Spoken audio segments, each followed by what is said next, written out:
I think sportsmanship is everything, having a high level of integrity, treating your teammates the right way and treating your opponents the right way. 'Cause, yeah, you can be talented, but if you don't have that sportsmanship behind it and the character, then what are you even in it for? You got to respect the game and understand that it meant so much to me in my junior year, winning that award in the conference we were in the ASC, that my coaches and peers thought that of me. I always had the attitude of being humble and hungry. Humble enough to show respect, but hungry enough to compete at a high level and never let my attitude get in the way of that. In the USTA side, there's this sportsmanship award that players can receive, and I don't think that that's handed out the candy. They're pretty deserved, in my opinion. When I've seen these things handed out, I mean, not a lot.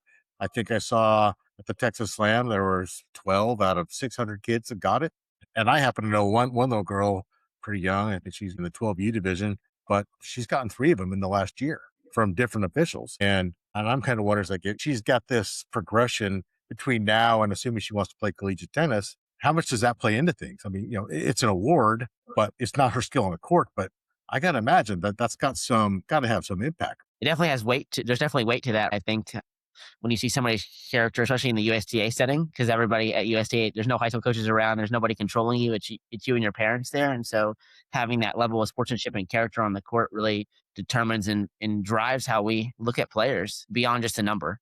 Because yeah, it's great. I can go watch a USTA tournament, and yeah, there's a bunch of high level guys and girls out there. But if they're all even, what's going to be the differential factor? It's their character every time. And so there's definitely going to be some weight to that, and seeing how she continues to develop and mature in her own game. I think that's great for these kids to hear because, again, so many of them don't know. And I've seen some of them, oh, okay, great. They just toss it in the bag. And I mean, in my opinion, it's something they get this. That means more than whether they won or lost that match because that's something that doesn't get handed out. There's not one in every tournament. And I think it's a testament to their character. So the next thing I want to talk about was specifically for the players watching, what should they be doing between points and specifically after a bad call that makes a coach say, there's a flag, or I really like the way they handled that.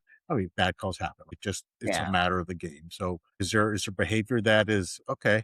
All right, I like that, or quietly ends that recruiting process for them. I think, but to answer your first question about between the point routines and how they handle situations is, do they actually have a between the point routine? What does their process look like? Are they collect? I call it collecting data, especially let's say a doubles event, in USTA. If they're playing with a doubles partner, are they being positive with them? Are they saying, "Hey, next shot," saying, "Oh, dang, I can't believe you just missed that." What's their interaction like with their doubles partner? But in singles, it's a little bit harder sometimes to decipher what they're going through in their mind because they could be quietly thinking about it or thinking about it out loud. They have a towel, they're walking around, going back to the back fence. Like, what's their routine look like? And being ready for that next point. How do they reset and refocus? I think that's huge. And then going to your second question of what will get somebody quietly off our list and how they deal with situations is, if maybe it happens once, they say, "Are you sure?" Like real quick, and they say, the opponent's like, "Yeah, I'm sure," and then they let it go. That's great. They moved on pretty quickly, and they're not gonna let it bother them.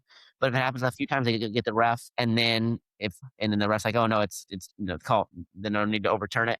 If they keep going at about it, going on and on about it, then there's no point in me recruiting them because obviously they're just going to think their whole world's cheating them, and so that's just not how it is. And so, just I always say to my players is hit the ball within 3 feet of where you think it's going to where their line call is, and you're not going to have to worry about it. Make your margins bigger, and that's my advice to juniors is don't hit so close to the line. You don't have to paint the line to win the point. Construct the point well, and then there's no reason they're going to have a chance to call it out.